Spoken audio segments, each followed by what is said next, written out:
Bienvenidos a Green Industry Talks, un espacio creado para darle voz a la sostenibilidad en la industria y compartiendo historias, experiencias, aprendizajes de líderes y expertos.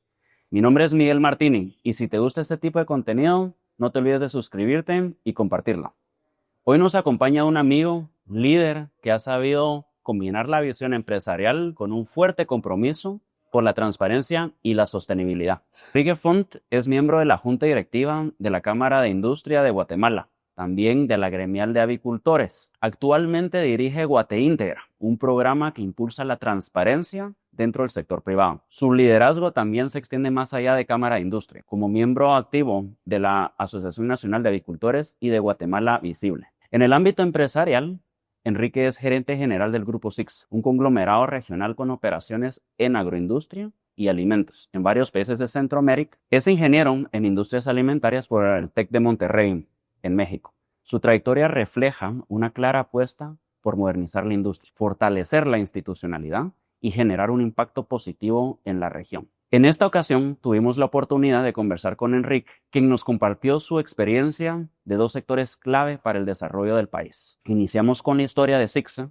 y la evolución de la industria avícola en Guatemala, explorando cómo este sector ha avanzado hacia un modelo de economía circular que promueve la eficiencia y la sostenibilidad. También hablamos sobre su participación actual en la Cámara de Industria, los retos, objetivos que enfrenta el sector privado y su visión sobre la colaboración entre los sectores público y privado para impulsar el desarrollo nacional. Una conversación llena de perspectivas, aprendizajes, reflexiones sobre el papel de la industria en el crecimiento sostenible del país.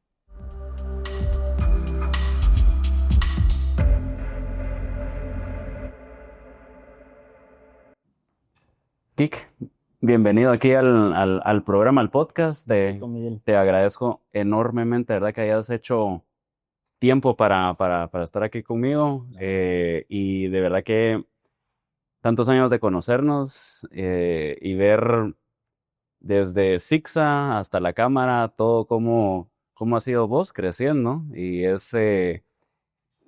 las nuevas generaciones, créeme que nos inspira muchísimo ver ejemplos como vos, de verdad. Y eso te puedo decir que continúes haciéndolo, porque de verdad estás abriendo una brecha muy importante para todos nosotros. Y mucha gente no lo ve, pero la labor que vos has estado haciendo y continuarás haciendo en la Cámara va a salpicar positivamente al país. Entonces yo te agradezco muchísimo ser esa persona que está sacrificando vos de tu tiempo para mejorarnos a todos y Darle algo al país, ¿no? así es. Y pues un poquito digamos, de cómo comenzamos ahorita el segmento, es hablando un poquito más cosas personales tuyas. Y yo tuve el gusto de volar contigo ya un par de veces. Sé que la aviación ha sido una herramienta también de transporte para ti, también para aprovechar tiempo, pero se nota que te gusta. O sea, se nota que no solamente es... Aprendí, me gustaba eh, sobre los tiempos, pero Pero contanos un poquito sobre cómo comenzaste en el mundo de la aviación, porque hay tanta similitud entre poder volar y tener el ojo minucioso para poder hacerlo, la versión al riesgo que dirían muchos.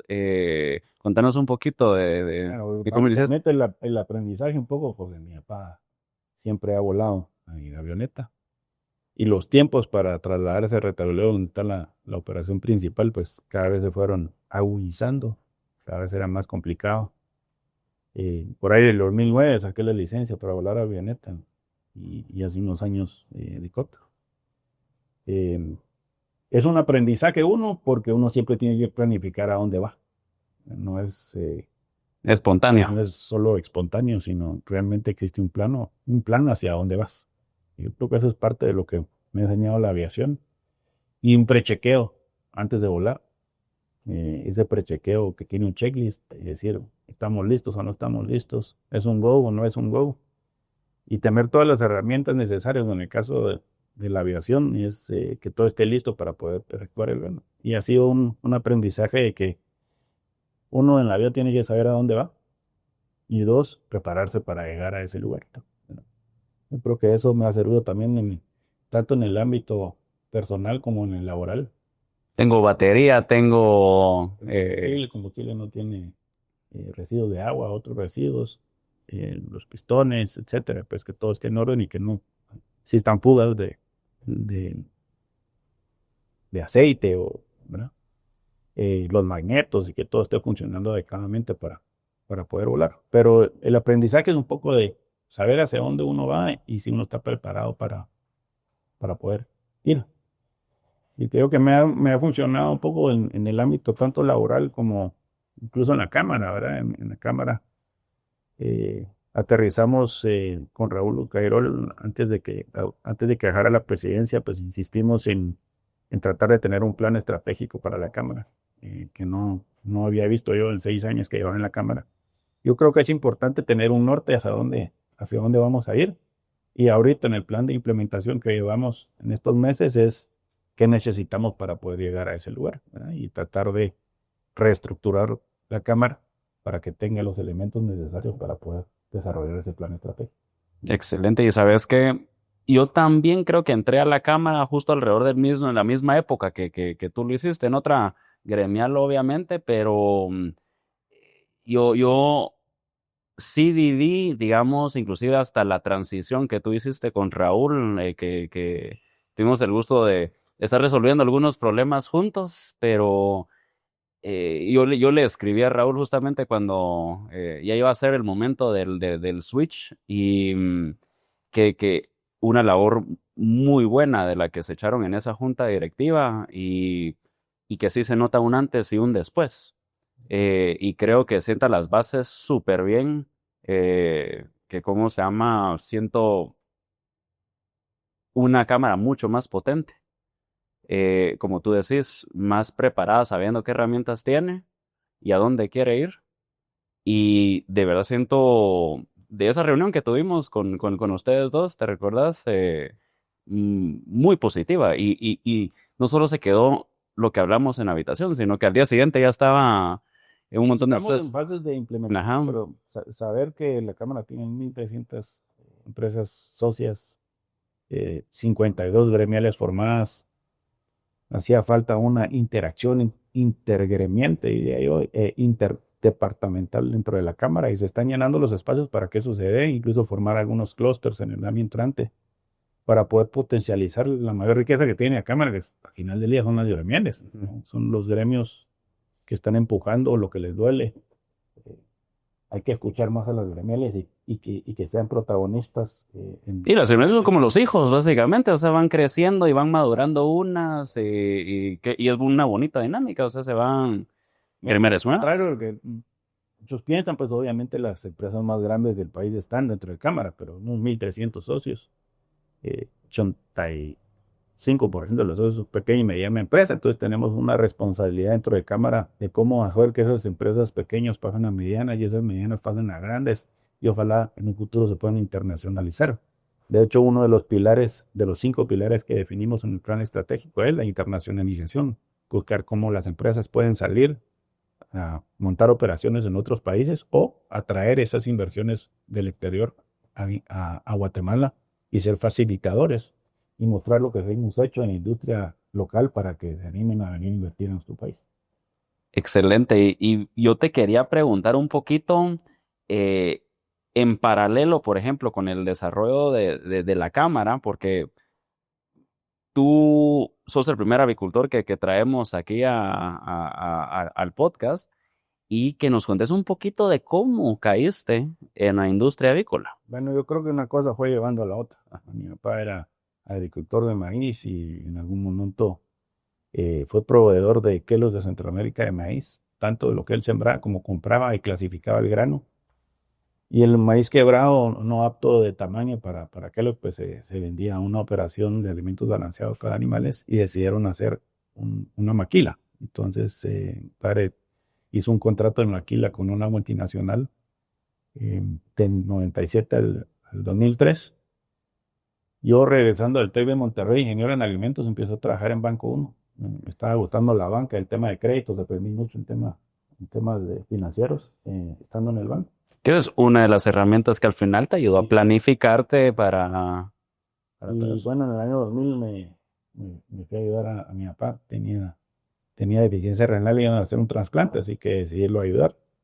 En ese momento creo que éramos como 38, 40 colaboradores. Hoy pues la empresa ha crecido ya a miles de empleados, se ha internacionalizado a otros países. Pero sí, ahí buscando cómo maquilar más alimento, empezamos a importar huevo fértil y a vender pollito bebé, una maquila de incubación. Y en el año 2002 montamos la incubadora, 2003 pues se venció el contrato de maquila, así que empezamos eh, montando granjas de ambiente controlado, de tecnología de punta, y así iniciamos en el pollo.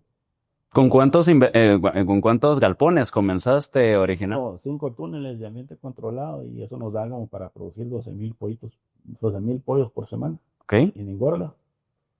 Y sorprendenos, hoy cuánto estás produciendo, porque sé que el número es bastante más. Ahora estamos produciendo alrededor de 600,000 pollos por semana y vamos a cerrar el otro año.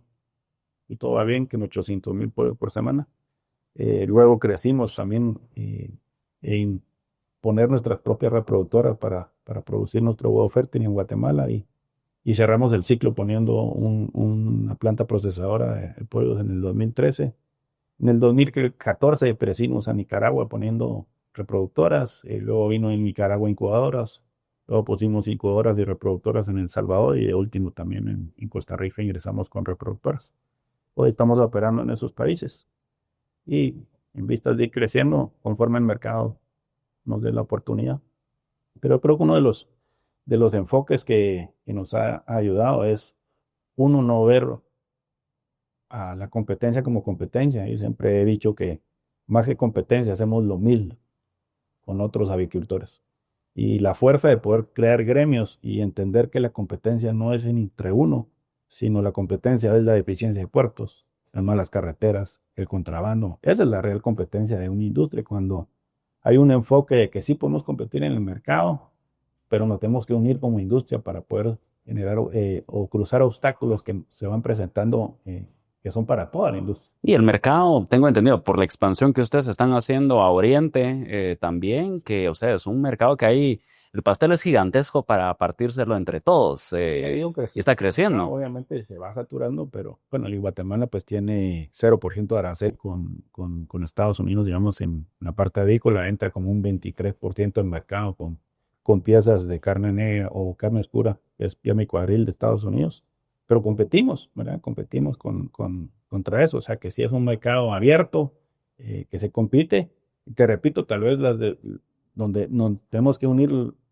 todos los agricultores es ver cómo hacemos crecer el consumo per cápita de carne en Guatemala, superar los obstáculos de deficiencias que tenemos en los puertos, las carreteras y la amenaza que tenemos de contrabando de países que, por ejemplo, como México, que la canasta básica no paga IVA, entra el contrabando y es bastante complicado poder competir contra eso. Y eso en realidad es el siguiente punto que justo te quería ir haciendo, porque digamos, si bien Sixa, el grupo Sixa ha ido creciendo sostenidamente, pero no solo sostenidamente, exponencialmente, de 12,000 aves, pasar muy pronto en los siguientes, este año creo que dijiste el otro año, a 800,000 aves, es un crecimiento gigantesco. Eh, ¿Qué crees tú que, digamos, eh, dentro de la sostenibilidad en la industria, qué se puede hacer más para las empresas que puedan tener un desarrollo o un crecimiento sostenido como lo ha tenido Grupo Six? O sea, ¿qué condiciones se tienen que cumplir y qué acciones tienen que hacer desde gobierno y la interacción de gobierno, sector privado, para que, ¿cómo se llama?, podamos como sociedad dar un siguiente paso? Tal vez no es específico en el grupo, ¿verdad? Pero digamos que hablando en temas de sostenibilidad, que el enfoque económico, mucha gente piensa en sostenibilidad, piensa solo en el ambiente, pero realmente es ambiental, ser ambientalmente responsable, pero también socialmente responsable y económicamente responsable. Si uno no tiene una estabilidad financiera, pues no puede ser sostenible con el tiempo. O un cambio generacional dentro de la misma gobernanza de la empresa, si no tenés un cambio general no ordenado. Normalmente hay empresas que se destruyen cuando hay cambios de generación en la operación. O sea que una buena gobernanza y tener estabilidad económica es importante. pero también el enfoque ambiental en ser eficientes. El uso del agua, pues el recurso del agua es importante, hay que cuidarla. eh, y tal vez en la analogía, por ejemplo, de una ley de aguas que tanto está en discusión es, hoy tenemos agua, pero si no somos responsables, no es que nos vayamos a quedar sin agua, hay suficiente agua. El tema es cómo aprovechamos esa agua. Yo creo que se ha mal enfocado en decir que nos estamos quedando sin agua. Es que no sabemos aprovechar correctamente el agua. Yo creo que más de un 70% del agua fluye hacia el Golfo de México, por ejemplo. Oye, es una conferencia muy interesante que hubo ahorita en el Congreso Industrial. Justo con José Miguel Torreverte lo hablamos en un episodio anterior. Es ridícula la cantidad de agua que cae. Tenemos una bendición gigantesca, inclusive en época de sequía, cae mucha agua, pero no la estamos aprovechando, como decías tú, y los retos es clasificarla. La cuenca que tenemos. Exactamente, exactamente. Pero también el ámbito social, ¿verdad? Es empezando en el círculo donde uno opera, o sea, con tus colaboradores, por ejemplo, con la comunidad que están a los lados, porque al final del día se vuelve prestigioso, pues, tener una empatía, tanto con las comunidades como con los colaboradores de uno. Y económicamente, que son los desafíos más grandes para poder generar sostenibilidad de una empresa a largo plazo. Ujú. Todo lo que se haga en eficiencia, pues va a repercutir en los números de las empresas, tanto en productividad como en ser responsables con el uso de los recursos que tenemos, porque si es un enfoque y se mide, pues eso te va a generar eficiencias en tu producción. Definitivamente. Y quería, digamos, ahorita tocaste un tema súper importante en la parte de gobernanza. Yo quisiera, digamos, la labor que tú haces en la Cámara es, digamos, una labor pro bono.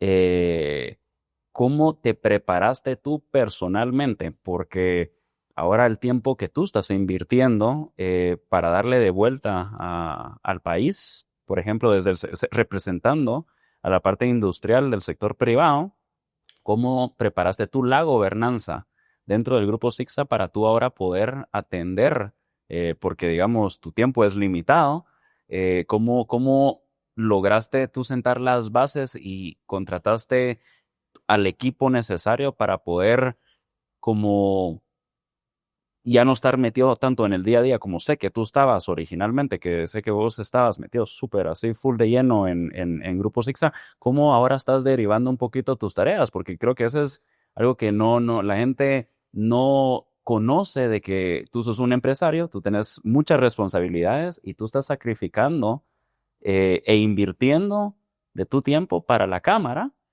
Y entonces quiero que expliques un poquito eso, porque es una labor muy noble. Ya, primero, porque no fue de un día para otro, ¿verdad? Yo creo que es un tema de enfoque como personas. Yo siempre creí en el talento, ¿verdad? Y que siempre hay mejor talento que uno. Muchos haciendo las cosas bien es mejor que uno haciendo súper bien algo. Eh, un enfoque de ir creando talento dentro de la organización, creyendo en las personas, dando oportunidad a que existan errores, pero poder aprender de los errores fue vital para poder tener un equipo que la verdad es que el enfoque mío siempre ha sido que yo no sea el que es eh, indispensable para que una operación camine. O sea que yo siempre he tenido un enfoque que si las cosas no estando yo funcionan bien, es que se hizo un buen trabajo. Y así deberían de pensar todas las personas. Y yo creo que a los que vienen es que piensen así. No estando yo cómo funciona mi equipo de trabajo. Si funciona bien, estás haciendo un buen trabajo porque estás generando talento. Y al final del día yo creo que nadie es indispensable en una organización. Soy creyente en las instituciones. Creo que Cámara de Industria también es una institución fuerte y esa institucionalidad es importante que se mantenga.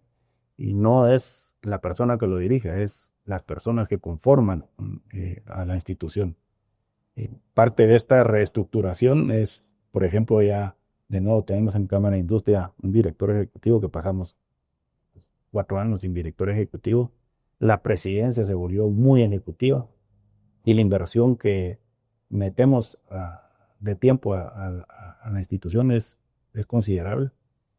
Entonces yo creo que es importante ir fortaleciendo la institución y que la institución no dependa de quién la está dirigiendo, sino del equipo que la conforma. Buenísimo. Y te quería, hay una cosa que yo tengo tan presente cuando visité las operaciones de ustedes, esto fue prepandemia, el 2018, 2019. Una cosa muy notable cuando entraba uno a las oficinas de ustedes es que todos eran jóvenes. Yo me acuerdo que de verdad el promedio de las personas trabajando en esas oficinas, menos de 30 años o 35 años, creo yo el promedio. Creo que tú eres la persona mayor ahí en ese. Ah, por ahí. Yo siento que vos también confías mucho en la formación de la juventud, eh, y quiera que no, estás dando como el voto de confianza a la juventud y desarrollándolos. Entonces, pues, quería recalcar eso porque es algo muy notable cuando uno ve tu operación, gente muy joven. Ya se están poniendo. Ahora todos están madurando, pero No, siguen entrando jóvenes y la verdad es ese enfoque en ir confiando, fue como decís, confiando, pero es la garra que traen. Y nosotros en la organización siempre decimos que trae sangre campechana, que es la marca del pollo, porque es gente pues, que es empática, que trabaja duro. Y no todos se desarrollan dentro de la organización, pero sí están las puertas abiertas para que puedan ir creciendo, irse desarrollando, ir mostrando eh, no solo el drive que traen de ir creciendo, pero que se les da la oportunidad para poderse capacitar, sea la oportunidad de ir a foros, de conocer otras operaciones. Somos abiertos, también recibimos gente de otras avícolas para que conozcan lo que hacemos y tratar de aprender de esas mejores prácticas. Es una industria que va evolucionando día a día y cada vez es más eficiente y hay que estar a la vanguardia de la tecnología y de los cambios que vienen en industria, las mejoras en las genéticas. Así que queremos mucho en el desarrollo y el talento de la gente y poderlas capacitar para ello. y te quería preguntar, digamos tú, dentro del crecimiento de Sixam, tú mencionabas que estás presente ya en varios países de Centroamérica. Quería pedirte un poquito de tu outlook económico como región. ¿Dónde ves tú, por ejemplo, ya que tú comentabas de que tus inicios son financieros y tú haces todo tu checklist basado también en qué herramientas tenés tú en cada país?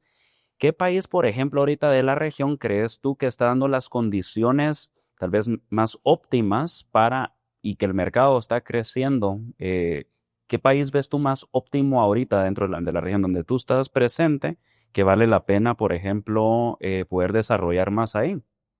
Mira, indudablemente Guatemala es el mercado más grande y en el que nacimos y estamos y creemos mucho en Guatemala. Guatemala tiene mucho potencial. Eh, Lleva más de 30 años creciendo 3,5%, que no es suficiente para poder desarrollar y bajar la pobreza en nuestro país, ¿verdad? Necesitamos crecer al doble. Pero para que eso se dé, mm, tiene que necesariamente haber un trabajo bien enfocado entre el sector público y el sector privado. No lo puede hacer solo el sector privado, pero tampoco lo puede hacer solo el sector público. Y, y ese enfoque en mejora de infraestructura que tanto hemos hablado en varios foros, es urgente que inicie a suceder. Nosotros aplaudimos el hecho de que venga el Cuerpo de Ingenieros de Estados Unidos a hacer un plan de expansión de Puerto Quetzal, pero necesitamos también enfocarnos en Guatemala en ver cómo generamos inversiones público-privadas, tanto en carreteras como en puertos y en aeropuertos. A mí me impresiona que en Guatemala, por ejemplo, se está desarrollando la carretera de Xochitl en la costa, que es cerca de donde nosotros operamos, y es 100% privada. Aquí yo creo que hay pocos países donde tengan inversiones 100% privadas en temas de carreteras. Son 31 kilómetros que van a aliviar el tráfico, fácil, 1 hora y media. Y sí necesitamos más. Y para que eso suceda con mayor velocidad, tiene que ser alianzas público-privadas que funcionen. Tú y Sixa van a ser de los beneficiados full ahí. Kilómetros. Pero sí necesitamos generar esos espacios, ¿verdad? Y tenemos 17 años 16 años con una ley de alianzas público-privadas con tan solo un proyecto. Y cuando uno empieza a indagar un poco de por qué no ha funcionado, bueno, primero a nadie que la piensa que tiene que sacar los proyectos, Si no estoy mal, tenían un presupuesto como de $12 millones. Entendemos que el año pasado ya se dieron como 100 y a raíz de eso pues salió el proyecto que va a salir a licitación de todas las oficinas de gobierno en un mismo lugar. Pero aún así hay proyectos que salen a licitarse, ya se hicieron todos los estudios y una vez ganado por alguien y el juicado, tiene que ir al Congreso a que se apruebe y eso lo ha complicado. Entonces sí es importante, por ejemplo, la modificación a la ley de alianzas público-privadas para que ciertos proyectos sí tengan que ir al Congreso, pero hay otros proyectos que no deberían de ir al Congreso. También el impulso, por ejemplo, de quizás una ley de obras por impuestos, donde no se va al fondo común, sino se ejecuten en las alcaldías con las empresas que operan en esos lugares y facilitar el tema de tramitología en Guatemala. Nosotros tenemos en Guatemala más de 5,000 trámites que tienen que tener interacción con el Estado y de esos como el 36%, 3 pasos para lograr un permiso.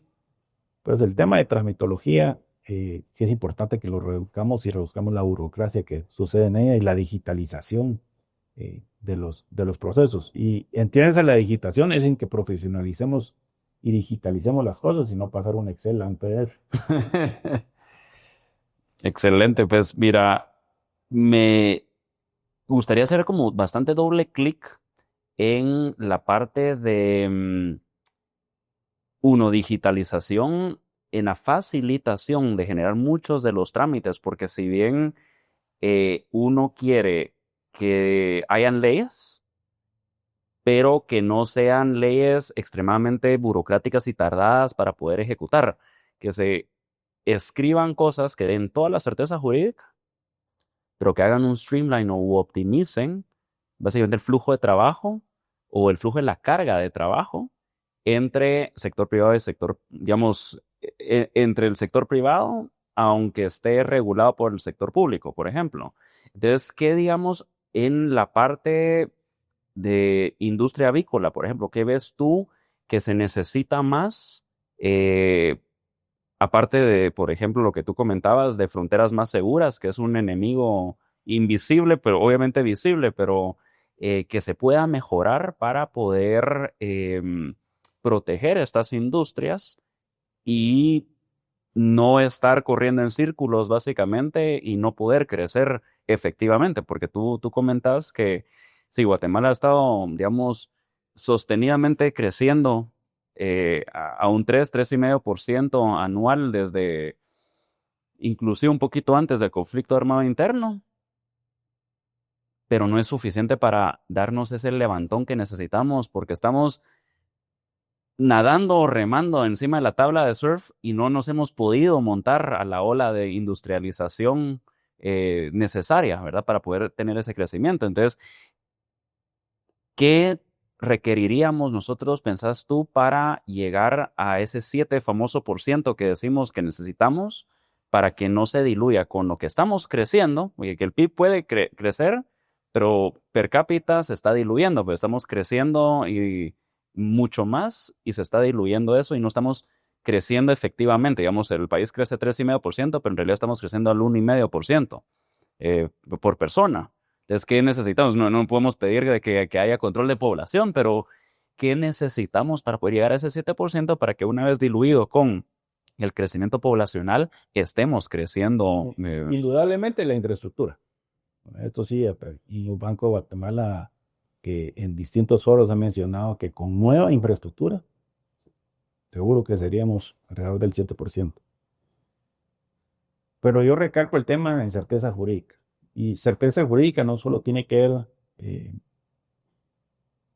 por ejemplo, con la reglamentación del 169 que no tenemos en Guatemala y que esto ha generado mucha incertidumbre, por ejemplo, en las hidroeléctricas o en la minería, ¿verdad? Hay minería que es ambientalmente responsable. O sea, hay una mina que viene cerrada desde 2017 que hoy a los precios de plata estaría facturando $2 millones diarios. Esos serían recursos para el Estado, entre las regalías e impuestos, alrededor de $100 millones al año. Una. ¿Verdad? Y la minería hoy que existe en el país y que está entrampada con trámites generaría un crecimiento del 4% del PIB. O sea, es un tema importante. Y me recuerdo una cifra de la Grenat que estuve en una conferencia ellos hace muy poquito, del Día del Minero. Ellos comentan que cuando todas las mineras estaban operando, no en el pico de la operación, solo ellas representaban el 6% del PIB de Guate. Sí, Y ahorita están frenadas. frenadas. Pero te hablo con el tema de la certeza jurídica, pero más importante es que la ley se cumpla. No sé cuántas leyes más necesiten, o algunas modificaciones posiblemente para actualizarlo. Pero culturalmente es importante que la ley se cumpla, ¿verdad? Yo a veces doy el ejemplo de si vas en la carretera del puerto, donde no sé cuánto será la carretera, la velocidad máxima, 70, 80, todos van a 120, porque se puede. No es que esté de acuerdo que esté a 70, pero eso es lo que están dictando. Y todo el mundo va arriba de 100 y no pasa nada. Pero si inician la bajada de Vista Hermosa, donde hay una cámara que te toma fotos y si vas arriba de 70, te mandan tu multa, ahí todo el mundo baja a 70. No necesitamos, lo que necesitamos es que se respete la ley y que se ejecute, que se cumpla. Me mencionabas desafíos, por ejemplo, la industria agrícola. Yo creo que toda la industria animal en Guatemala, digamos que existe un registro de granjas para poder operar. Pero hoy venís y haces una granja de genética y a los pocos meses se puede venir a poner una granja de cerdos al lado. Y eso, digamos que sanitariamente no es conveniente. Si está reglamentado y si ya estás operando, ¿por qué no pasa nada que le ponga otra granja al lado con diferentes especies incluso? Es terrible sanitariamente. Y digamos que todo ese ordenamiento y que la ley se cumpla es importante en Guatemala. O sea, lo que tú estás diciendo ahorita, por ejemplo, es si alguien X, por ejemplo, pone una granja de cerdos a la par de tu genética, tú tendrías que comprar todo el terreno para armar el buffer sanitario, que es un costo enorme, adicional, para tú tener la certeza a futuro de que nadie se te va a poner a la par, generando un costo innecesario. Es una certeza jurídica en general, ¿verdad? No podemos como Estado estar emitiendo licencias y con un cambio de gobierno eliminar esas licencias que se eliminaron. Tal vez es un mal precedente para decir al exterior o es inversión extranjera directa que necesitamos todavía en Guatemala. Como la marea, digamos, dependiendo de la marea, opero o no opero, y cómo, del lado financiero, cómo meto eso en la tasa de descuento de mi modelo financiero, cómo me va a afectar. O sea, cada 4 años. Y hay falta de certeza en varios temas. O sea, no hay una homogenización, digamos que dependiendo en la alcaldía, hay discrecionalidad en cómo la alcaldía emite las licencias de construcción, por ejemplo. O hay proyectos solares que están teniendo problemas en instalarse porque un alcalde no les quiere dar la licencia de construcción. O sea, cuando ya tienen la adjudicación en una P, cuando ya tienen los permisos ambientales y por disposición de un alcalde se da o no se da una licencia de construcción. Y que imagínate, esa repercusión, porque digamos, está hablando de proyectos solares grandes, no un techo de una casa, pero proyectos solares formales, grandes, industriales, que sin duda van a meter de manera más ambientalmente amigable energía al sistema, que nos hace mucha falta definitivamente. Solo el año pasado, ¿te recuerdas que en época de sequía por el Niño, las hidroeléctricas bajaron la producción? La quema, digamos, la generación por carbón no era suficiente para la demanda en la parte urbana y digamos, centro-sur de Guatemala, que casi que están amenazando nuevamente con haber apagones. O sea, regresando en el tiempo, casi que de la guerrilla estábamos, de que no había suficiente. Incluso fue el año pasado que cerraron una productora de energía en Chimaltenango por un tema ambiental, pero era el tema de residuos de aguas de los baños de los empleados, cuando son muy pocos empleados los que tienen. Si lo hubieran hecho 3 meses antes, probablemente hubieran existido apagones. O sea, si todo el tema eléctrico está comprometido y se les pidió a algunas industrias grandes que se desconectaran para que no hubieran apagones. No había ni comunicación entre estos ministerios, ¿verdad? Y hubiera sido delicado si lo hubieran hecho 3 meses antes, hubieran existido paros. No, y lo que, regresando, digamos, al tema de alcaldías, por ejemplo, esa discrecionalidad como tú comentas, como la marea, o sea, a ver, es certeramente incierta, básicamente, o sea, de que cada 4 años vamos a tener un cambio, no sé si el mismo alcalde sigue, se continúa alguien más, qué ideología o qué tendencias va a tener y esa discreción, cómo la va a manejar, por ejemplo. Entonces, Por eso es súper importante que nos enfoquemos en las instituciones y no en quien está dirigiendo una institución. Y yo pues lo digo también, no solo a nivel de Cámara, sino a nivel de Estado. O sea, no puede ser que con cada cambio de gobierno cambie 100% un ministerio su enfoque o las alcaldías. O sea, tiene que haber un marco regulatorio donde se pueden entrar. Y sí, algunos programas serán más sociales, otros menos, pero no puede cambiar todo o que se paralice la ejecución por un cambio ideológico o por temor a cómo está el tema de investigación y, y el tema de corrupción. Al final del día necesitamos ejecutar los proyectos, necesitamos darle al país la oportunidad de crecimiento que realmente tiene Guatemala. O sea, los índices de pobreza o la posibilidad de las personas a ir saliendo de la pobreza, el enfoque que tenemos que tener de cómo esa informalidad la vamos pasando a la formalidad, tiene que venir con desarrollo. Y ese desarrollo tiene que venir con inversiones que generen empleos formales, ¿verdad? Y eso se tiene que dar en común acuerdo tanto el sector público como el privado para que se den las condiciones eh, de inversión en infraestructura que necesita el país para poder desarrollar a Guatemala.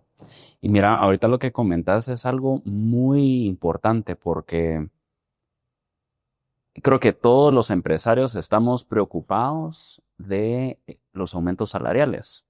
Estos aumentos que no tienen un precedente, bueno, este segundo ya tiene un precedente del anterior, pero digamos, ese primero que se dio de doble dígitos, que se encuentra muy difícil de justificar y esa repercusión que va a tener, digamos, yo estoy 100% de acuerdo contigo en la parte de que tenemos que generar desarrollo y agilizar toda la parte de infraestructura, que es lo que más nos está costando con el costo de la canasta básica, básicamente. O sea, las esperas en los puertos, las moras que se están pagando en los puertos, los tiempos de traslado de un lugar a otro, la cantidad de viajes que puede hacer, por ejemplo, un chofer de un camión, ya solo puede hacer uno o uno en 2 días. Entonces, todos esos costos se le cargan al consumidor final, al final de cuentas. Entonces, personalmente, digamos, siento yo que el solo subir el salario al final va a alimentar la inflación más, va a haber más liquidez y va a desincentivar a uno a la formalidad.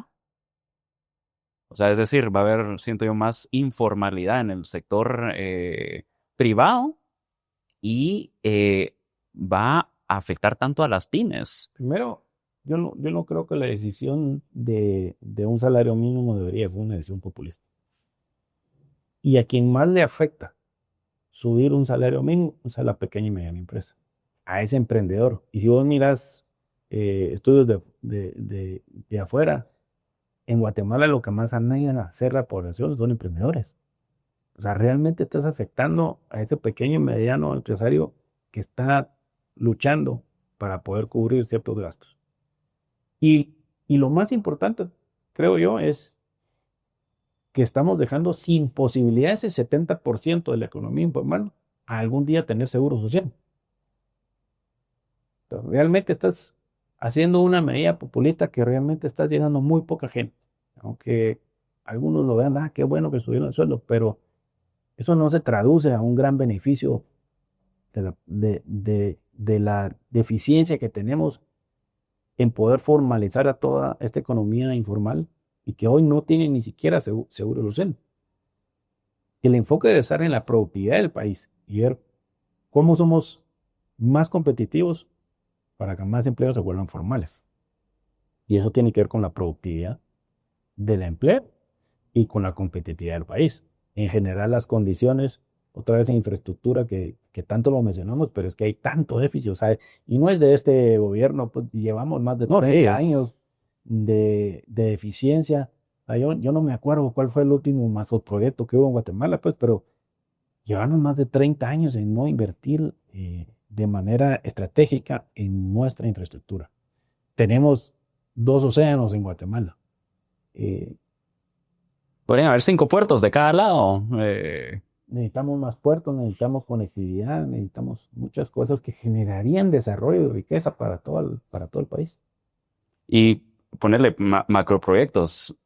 Han habido, pero como tú decís, cosas que, digamos, no son muy usuales a nivel mundial, surge la necesidad de hacerlos 100% privados, porque, o sea, no hay otra manera de poderlos ejecutar rápido. Estás, como decís tú, digamos, a la marea, a la deriva de qué está sucediendo en la coyuntura en ese momento, y se ejecuta, no se ejecuta, o va muy lento ejecutándose. Correcto. Entonces, me parece perfecto eso. Y ponerle qué podríamos esperar, digamos, asumiendo que chequeamos toda la lista de Santa y que se cumplen todas estas condiciones. ¿Qué efectos ves tú inmediatos, mediano plazo y largo plazo que podemos tener socioeconómicos como país? Mira, tenemos que pensar en que Guatemala tiene que crecer en sus exportaciones. Y para eso tenemos que tener productividad y competitividad en el país. Y para eso hay que invertir en infraestructura, indudablemente. Pero hoy estamos exportando alrededor de $793 per cápita, con el promedio mundial son $3,000. Hay un potencial grande. Estamos recibiendo mucho más remesas de lo que exportamos. Tenemos que pensar estratégicamente cómo esas remesas que están viniendo a Guatemala se pueden poner a producir. Y multiplicarlos, La ¿no? próxima generación esté generando internamente con exportaciones en Guatemala y dar oportunidades a que se desarrollen esos emprendimientos y que puedan pensar en exportar algún día los productos que producimos en Guatemala. Y sinceramente, si volteamos a ver otros países, la industrialización es clave. O sea, no hay desarrollo sin un enfoque en industrialización. Y debemos pensar en cómo podemos crecer la manufactura de Guatemala para poder generarle riqueza a la población. Y si ves, ahorita mencionaste algo excelente en la parte de las remesas. Si tú ves qué impacto tan grande tienen las remesas, porque digamos, sería tan positivo escuchar en las noticias de que el sector productivo tal fue tan productivo que hasta movió la aguja del dólar en la industria. Pero imagínate, solo veamos las remesas como la exportación de capital humano. Digamos que ese es como el sector que por miedo a deportaciones empezaron a mandar más dinero. Y el impacto que tuvo en el tipo de cambio, que afectó a todos los exportadores al final de cuentas, drásticamente. O sea, yo 1000 veces prefiero de que se mueva esa aguja porque el sector productivo está siendo tan productivo que, que versus se esté importando dinero y por gente que se va. O sea, todo ese talento, como te decía, y regresando a tu filosofía también de darle la oportunidad a la gente joven. Esa gente, ¿qué podría estar haciendo acá? Y es increíble, pero no lo está haciendo. Entonces, como tú decís, es poner a trabajar ese dinero que se está trayendo básicamente para ponerlo y multiplicarlo a favor de esa productividad que tú mencionas. Al final del día, muchos se está yendo a consumo. Necesitamos en Guatemala que ese dinero se pueda convertir en oportunidades de emprendimiento y de generación de capital para las próximas generaciones. Para eso Guatemala se tiene que enfocar en ser competitivo y productivo. Y como tú dices también, digamos, la parte de consumo, quiera que no, mejora la economía. Pero es muy distinto poner a trabajar ese dinero en pro de un negocio que, digamos, la economía, cuántos pasos va a dar ese dinero antes de volverse dinero de consumo. Correcto. ¿verdad? O sea, es ese dólar o ese quetzal va a tener... Mi mente que es el emprendimiento que puede generarse de ese flujo de dinero. Y dos, si se dan las condiciones en certeza jurídica y con infraestructura, va a fluir la inversión extranjera directa. Nosotros tenemos una economía mucho más grande que la de Costa Rica y Costa Rica recibe más inversión extranjera directa que Guatemala. Teniendo la macroeconomía que tenemos en Guatemala, que hay que saberla valorar porque se pone en riesgo con ciertas decisiones de presupuestarias y uno no sabe lo que tiene hasta que lo pierde. Y tener esa macroeconomía que tenemos tan estable en Guatemala, pues nos da ciertas ventajas. Ojalá Guatemala crezca a un grado de inversión en los próximos meses, pero esa estabilidad que hemos logrado, hay que mantenerla. Y sí, yo sé que en algunas recomendaciones han dicho desde que sea hasta el 3% de déficit fiscal, pero lo han dicho si esa se va a inversión en nueva infraestructura, no para gasto público. Y tal vez yo lo que he mencionado es que no necesitamos gastar más, necesitamos gastar mejor. No, y eso a veces lo traduzco en la empresa. Uno no crece para ser rentable, uno crece porque es rentable. Y ponerle, ahorita mencionaste un punto muy clave. Digamos, Guatemala, si lo vemos como una fábrica al país, es la fábrica menos apalancada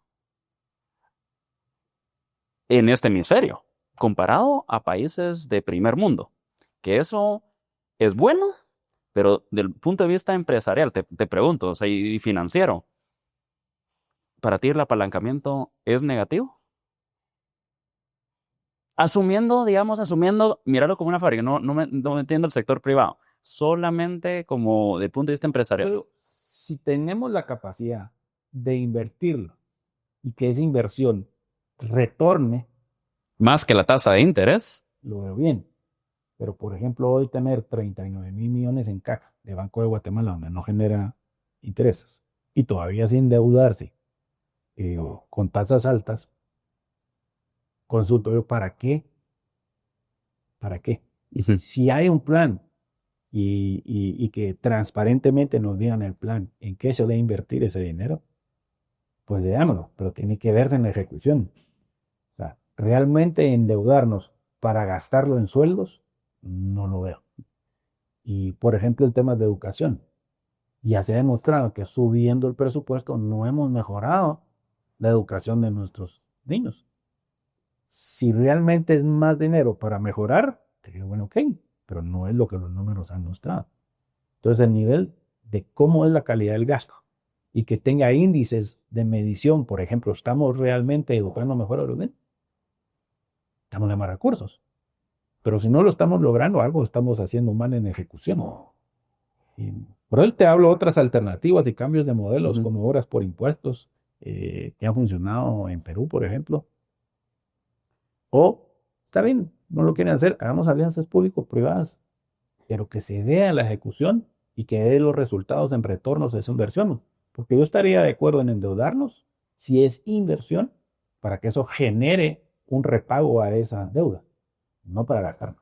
Sí, no, y ahí una frase muy popular, digamos, es que el sector público no genera, no es un generador de, digamos, de más fondos, es gasto, como tú decís, es puro gasto. Entonces, lo que sea que se tiene que estar evaluando, tiene que salir positivo. Al final eso es la sostenibilidad y ahorita tenemos que tomar las decisiones, como tú decís, que evaluar cada proyecto básicamente independientemente, positivo, sale positivo, cuál es el efecto y evaluar de dónde y cómo invertís. Mira, hay discusiones y yo estoy de acuerdo en abrir las discusiones y tener distintos criterios con algunos personajes.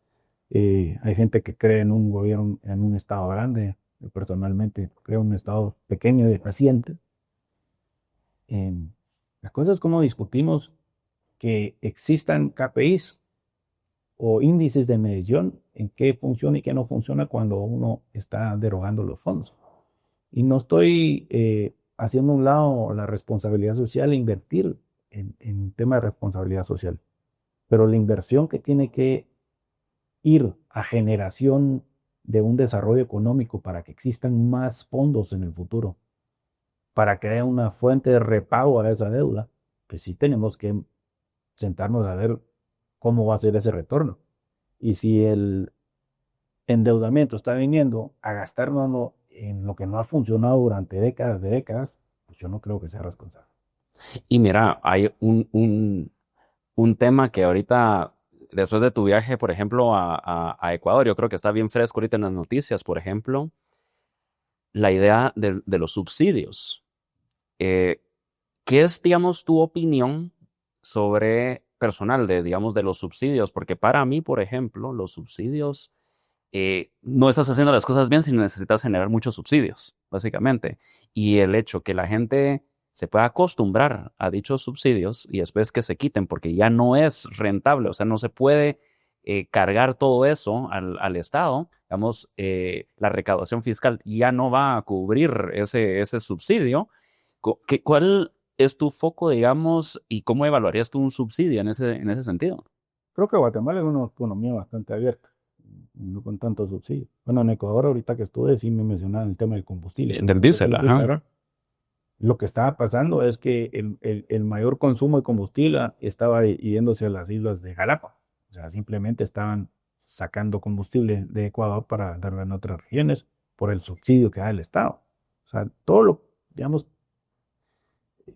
al final del día tenemos que buscar ser competitivos y para ello tenemos que tener productividad y para ello tenemos que invertir en infraestructura en Guatemala para generar esa riqueza. ¿Dónde podemos enfocar fondos en alguna vulnerabilidad? Pues eso ya será decisión del Estado o incluso de transferencias a los más necesitados. Pero eso no quiere decir que eternamente tenemos que fluir fondos, sino lo que tenemos que hacer es cómo estratégicamente ayudamos a ciertos grupos que necesitan para que salgan adelante y no que eternamente estén con la ayuda. Me parece perfecto. Y eso es un poquito, digamos, que se vuelve un sistema dinámico y no fijo para siempre, sino que 100% adaptándose a las necesidades cambiantes, porque, digamos, si bien es un país, pero es un país que está ahorita bajo los efectos de lo que pasa en el resto del mundo y nos tenemos que poder adaptar. Por ejemplo, la velocidad de adaptación cuando fue COVID, por Yo ejemplo. creo que mencionaste algo importante. Somos un país. Y eso es importante reconocerlo. Somos un país. No puede ser que regiones digan aquí no queremos pagar impuestos, pero sí queremos que nos hagan escuelas, que nos hagan hospitales. O sea, al final del día somos un país y tenemos que pensar como una nación. Y tenemos que pensar en esos pueblos vulnerables donde tenemos que ayudar a que salgan adelante y que se desarrollen, que se genere riqueza en esa población. Y lo que comentas, siento que es súper importante en la parte de desarrollo rural. Hay muchas ideologías que piden o que requieren de manera muy fuerte que, por ejemplo, la energía sea subsidiada o sea gasto pagado por el Estado. Y, por ejemplo, o muchos agua, o muchos otros servicios, ¿verdad? De ese estilo. Y ponerle lo que más afecta, por ejemplo, es que, como tú mencionas, por ideología, por ejemplo, desarrollos de hidroeléctricas. Es demasiado difícil. Y la cantidad de agua que hay en Guatemala, inclusive en un año malo, seco, hay agua. Y todos estos proyectos eléctricos o de generación y transmisión, por ejemplo, el hecho que no se desarrollen a la velocidad que estamos creciendo, simplemente hacen que cada kilovatio hora sea más caro.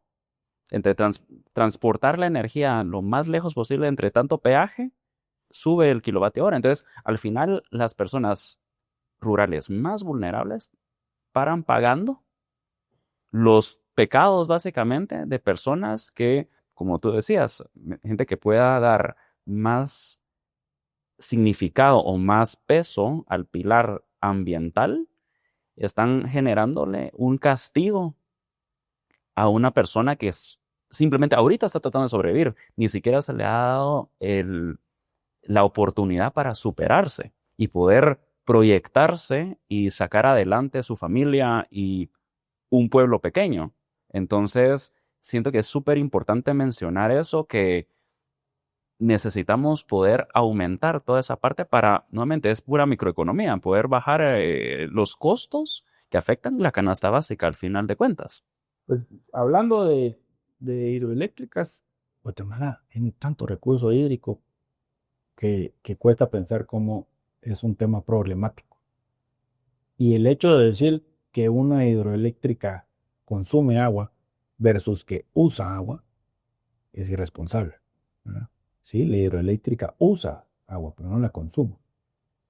Y hay temas, otra vez regreso al tema minero. Hay minería ambientalmente responsable. Por decreto creo que es del 1% de regalías que da el Estado, pero hay voluntario hasta 5%. Y eso ya hoy está abierto para que se haga con las municipalidades y con las comunidades alrededor de esas minerías. Entonces son flujos importantes que deben de manejarse. Pero cuando es que hay ONGs financiadas por otros lados, donde están organizando a comunidades para oponerse a ciertos proyectos, por eso tratamos de empujar que es vital el que se reglamente el 169, porque ha sido mal conceptualizado de que es una consulta para ver si alguien se opone o aprueba un proyecto, y eso no es el reglamento 169, es ver qué necesita la comunidad para ver si se llega a un acuerdo en que el Estado, que es el responsable de hacer la consulta, no la empresa, vea qué se tiene que mediar para darle a la comunidad lo que necesita, que es el responsable del Estado, dárselo con fondos que puedan venir el proyecto. Pero no es para ver si lo aprueban o no lo aprueban. Al final del día, no podemos pensar en que si va a haber desarrollo o no. Es que uno lo hacemos de manera responsable, eh, ambientalmente y socialmente y económicamente, marcando la sostenibilidad de un proyecto. Y a veces, creo que un país, tú mencionabas Perú, pero yo quisiera irme un poquito también un poco más al sur, Chile. Tú ves Chile y ha tenido gobiernos muy opuestos. Cada gobierno cambia, digamos, entre ya sea centro derecha, centro izquierda, full derecha, y bueno, se ha ido agudizando, digamos, en polos muy distintos cada año. Pero tú has escuchado de que quieren bajar la producción de cobre en ese país, o sea, la minería. No. A ver, es un país que si bien el PIB originalmente en los años 70 para enfrente era muy dependiente del cobre, eso les permitió multiplicar y generar en muchas otras industrias posterior a eso. ¿No ves que Codelco, la empresa pública más grande, productora, extractora y exploradora de cobre en Chile, esté bajando la velocidad? Porque solo esa empresa y una de sus minas puede influenciar el costo del cobre a nivel mundial. Entonces tú ves, no importa ahí la tendencia ideológica, ahí la certeza jurídica está muy bien plasmada de que la producción se ha mantenido, el sector minero se ha mantenido y no escuchas, por ejemplo, de problemas ambientales, porque sí, los estándares que tienen ahí, digamos, en temas de minería, mucha gente ve a Chile como uno de los exponentes más grandes en temas mineros. También en temas de seguridad industrial. Mucha gente ve y ese es el ejemplo. Digamos, aquí en Guatemala hay un par de empresas que todo el mundo ve hacia esas empresas en seguridad industrial, pero esas empresas ven al sector minero chileno como el máximo referente. Entonces, mi punto es, por ejemplo, no importa la tendencia que haya política en ese país cambiante en cada gobierno, la producción y ese sector sigue Lo constante. importante de lo que mencionas es, yo no estoy de acuerdo en la época reciente de Guatemala, que si no estabas con la izquierda, eras con, o si estabas en contra de esto, era Che.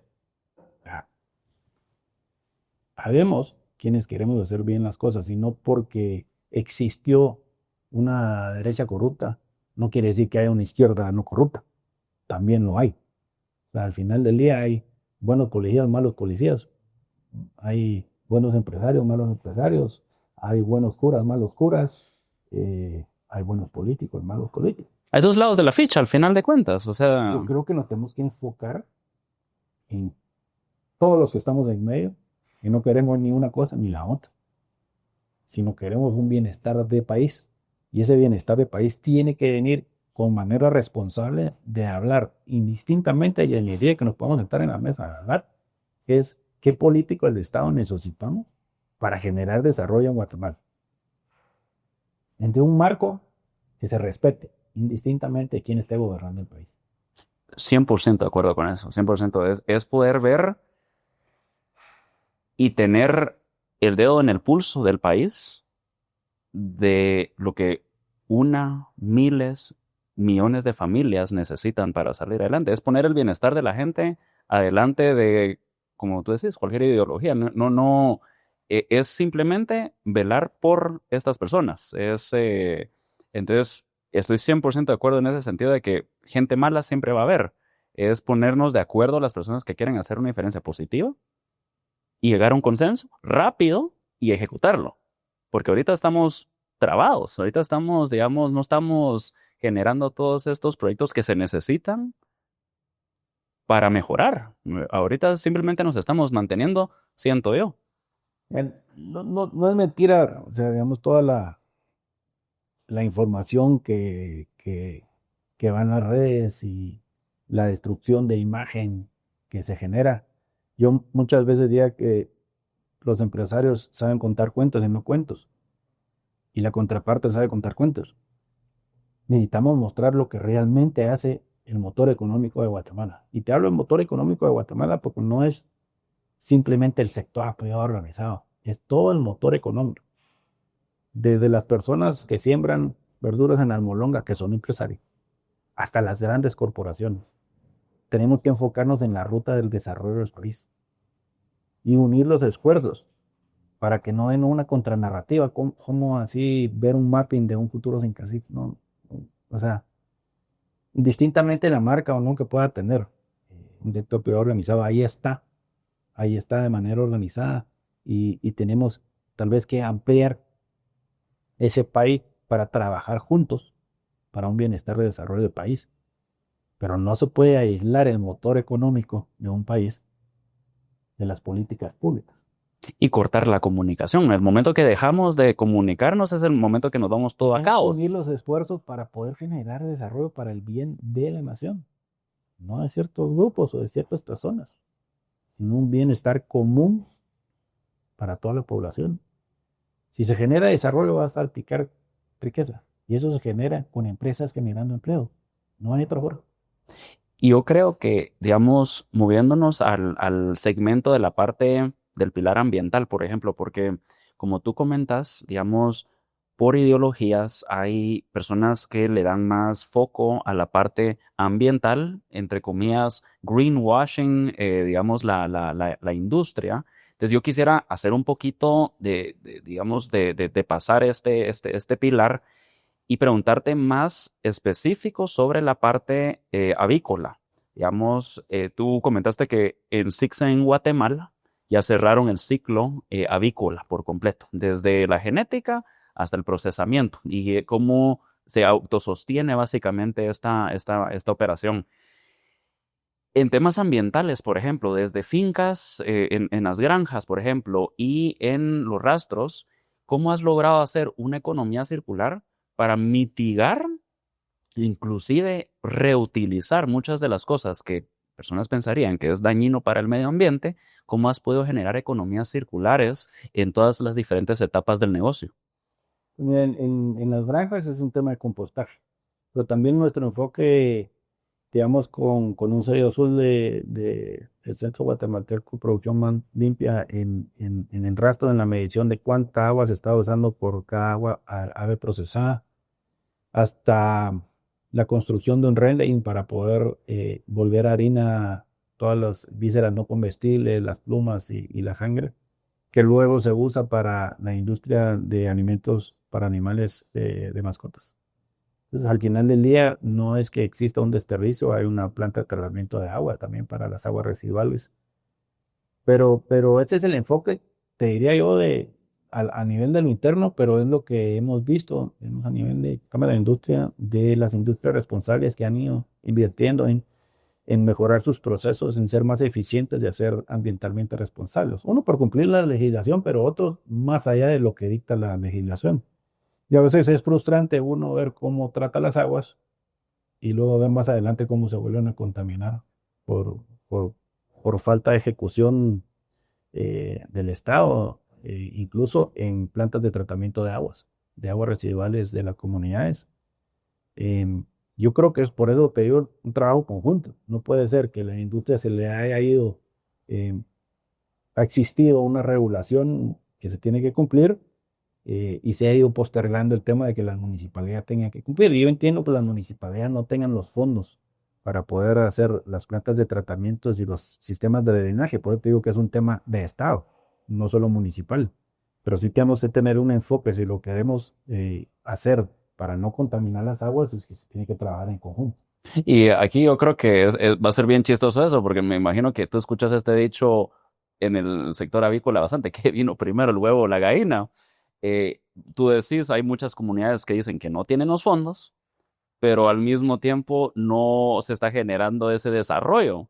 Entonces, yo aquí creo que sabemos qué va a ser lo más evidente. Por ejemplo, que la gallina sea el desarrollo, por ejemplo, para que el huevo sea, digamos, toda esta parte que las comunidades sí puedan implementar a nivel ambiental. Es decir, digamos, dándole todo el marco regulatorio estable y la infraestructura que se necesita, vas a generar automáticamente mucha más riqueza, que eso va a dar automáticamente, o sea, ni siquiera va a ser algo de que de dónde vas a tener que rascar dinero, va a darle el desarrollo automáticamente para poder invertir eso automáticamente. Y va a ser se rompe el círculo vicioso y se genera un círculo virtuoso entre comunidad e industria. Pero es puramente, como tú decís, hacer el nexo entre el desarrollo va a traer eso al mismo tiempo, Correcto. ¿verdad? Entonces, yo quisiera hacerte una pregunta en dos partes, a nivel de tu empresa y a nivel, digamos, país. De tu empresa, ¿cuál ha sido, por ejemplo, tu experiencia más difícil que has tenido para mantener la sostenibilidad o viabilidad del negocio? Que digas, se me cayó el pelo, me lo puso más blanco, ¿cómo se llama? Y de eso dependió y, digamos, momentos que estuviste despierto de noche y que fueron difíciles, pero que aprendiste de ese proceso. Y lo mismo, por ejemplo, ahora que estás en la cámara, que ha sido procesos difíciles para tomar, digamos, mejores decisiones para el pro de Guatemala. De la familia, no mía. Pero tal vez uno de los aprendizajes fue al inicio cuando había mucha escasez de pollito en Guatemala. Decidimos traer pollito bebé de Estados Unidos por avión.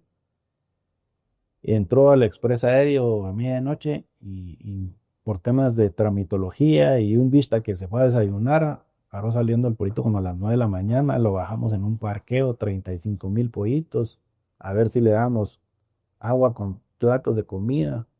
Paró muriendo más del 60 o 70% de lo que trajimos por temas de tramitología y falta de conocimiento. Y el aprendizaje tal vez fue, uno puede hacer cosas arriesgadas, pero midiendo el riesgo, o sea, teniendo en mente siempre que las cosas pueden salir mal. Y eso genera una responsabilidad económica de medir los riesgos que uno puede tener. Y por eso lo traduzco también incluso en la cámara, qué tanto podemos crecer o no la estructura que se necesita para esa visión del plan estratégico de una manera responsable, cuidando los recursos. Y lo traduzco también al Estado. No se trata solo de endeudarse para gastar, o sea, tenemos que ser responsables de ver y medir los riesgos para ver en qué nos podemos endeudar que pueda generar un retorno. Medimos los riesgos de que no afectemos la estabilidad macroeconómica que nos tenemos. Y ahorita, digamos, en cámara, o digamos, por este lado que tú te has involucrado en la cámara, ¿qué ha sido, digamos, de los retos más grandes a nivel país o situaciones que se han vivido y se están viviendo, que es algo que tú decís, esto va a ser una buena anécdota a futuro de, puchicas, la sufrimos, pero digamos, va a ser parte. Indudablemente, lo que se viene en el 2026, como reto de presidencia de Cámara de Industria, todos los procesos que se vienen en el 2026 van a ser procesos sumamente importantes para Guatemala y para los años que se vienen en la democracia de Guatemala. Es importante esa separación de poderes, es importante poder incidir en que más gente participe en esos procesos, y en esos procesos hablo Tribunal Supremo Electoral, Corte de Constitucionalidad, Ministerio Público, Contralor, Superintendente de Bancos, Banco de Guatemala, eh, que sean procesos donde no se politice todo nuestro sistema de justicia, eh, y tratar de incidir en que la mayor cantidad de gente profesional participe, porque hay mucha gente que ya no quiere participar en estos procesos, y eso es riesgoso para el país. Es riesgoso para el país. Uno, porque lo están politizando, y otro, por influencias del crimen organizado que están dentro del Estado, y que necesitamos realmente reenfocar el rumbo de Guatemala hacia un desarrollo seguro, ¿verdad? Con estabilidad, con certeza jurídica. Y es importante todo este andamiaje del sector justicia, donde tratemos de que existan pesos y contrapesos en las decisiones, y que la justicia no sea un tema político, sino sea igual para todos. Yo creo, no creo, es, como tú decís, muy importante el involucramiento de personas jóvenes, nuevas en la política. Yo, mira, dentro de familia mía, amigos, todos tienen esta idea de que es sinónimo de básicamente irse al bote gratis por involucrarse en política. Yo entrevistamos a Alfredo Vila, y si tú le escucharas hablar, hasta uno se quiere meter en política por digamos, él amó esa experiencia en el sector público. Lo que pudo influir él en eso. Y nuevamente, yo sí siento que es necesario meterse, pero como tú decís, midiendo los riesgos. Y en qué posiciones te puedes meter, etcétera, para ¿cómo se llaman? Poder influir positivamente. Es que al final de cuentas eso es lo que se requiere. Y como tú decís, que no se politice el sector justicia, para que de gratis, como tú decís, en el 2026, que se vienen todas estas decisiones importantes, eh, básicamente darle la visión y soñar a los jóvenes de que se pueden involucrar y generar una diferencia positiva en Guate. Y eso me trae a la a la última pregunta de ¿qué le dirías tú a la siguiente generación? ¿Cómo puedes tú, qué palabras tenés tú para la siguiente generación de industrial, o como guatemaltecos, eh, para seguirse involucrando, para hacer un siguiente paso con el pie derecho, en dirección correcta para el país? Indudablemente, si como guatemaltecos no nos metemos a participar eh, en los roles de decisión de país, pues no va a ser el país que queremos y anhelamos. Y yo creo que como personas, lo que sí nos compete en el ámbito donde estemos, en el ámbito o institucional, o en el gobierno, o profesionalmente hablando dentro de las empresas, lo que tenemos que es dar lo mejor de nosotros, y tratar de dar lo máximo día a día, ¿verdad? Yo creo que el esfuerzo enfocado con ética y con un bienestar común, siendo empáticos, vamos a lograr que Guatemala dé el potencial que tiene como nación. Guatemala tiene potenciales enormes. Si volteas a ver en temas turísticos, Guatemala tiene un potencial enorme que nunca hemos aprovechado, eh, pero también tiene muchos recursos, y el recurso más valioso de Guatemala es la gente. Y en esos estudios que ha salido, que lo que más anhela hacer el Chapín es emprendedor, pues hay que darle la oportunidad de poder emprender y de poderse desarrollar. Pero para que esas condiciones se den, tenemos que participar en donde se dan las decisiones políticas. No lo queremos gratis, queremos la oportunidad para salir adelante. Entonces, salir adelante.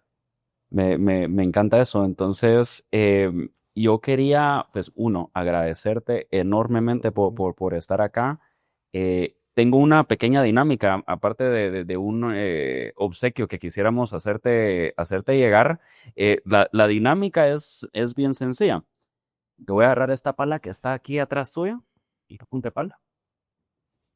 Y vamos a unir aquí con esto. Te la voy a entregar. Y la idea es, te voy a entregar esta piedra y esta piedra, como en el sector de construcción, es poner la primera piedra. Esta representa la primera piedra de la sostenibilidad, básicamente. Entonces te la voy a poner acá para que la pongas ahí en la maceta. Nítido, nítido. Buenísimo. Y vamos a separar esto. Y te voy a molestar. Gracias.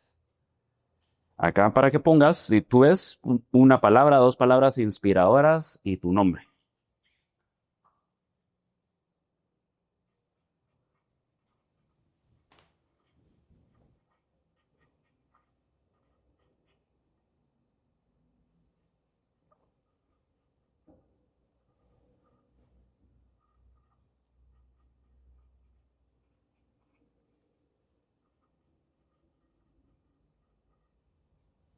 Listo.